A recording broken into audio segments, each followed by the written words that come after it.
ભલા ભક્તજનો, રામાયણની એક ખાસિયત છે કે બાલકાંડની અંદર રામ ભગવાનના ચરિત્રો ગોસ્વામી તુલસીદાસજીએ લખેલા છે, પણ એમાં પણ બહુ ઓછા બાલ ચરિત્રો છે.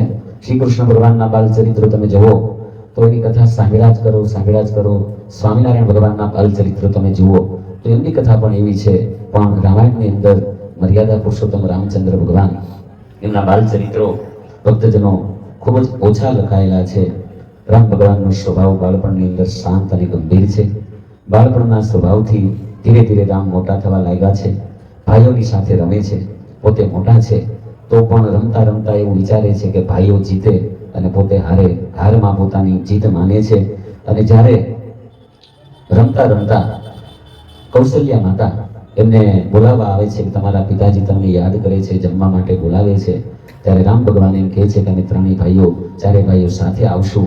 અને પછી ચારે ભાઈઓ જ્યારે એ મહેલની અંદર જાય છે અને રામચંદ્રના મસ્તક ઉપર એ ધૂળ વળગેલી હોય છે, એ ધૂળને દશરથ નંદન એ પોતે સાફ કરે છે અને આનંદ ઉત્સવ મનાવે છે. સમય પછી સમય જતા એ ચારેય ભાઈઓના ઉપવિધ સંસ્કાર કરવામાં આવ્યા છે અને ધીરે ધીરે મોટા થતા થતા અયોધ્યાવાસીઓને આનંદ પમાડી રહ્યા છે.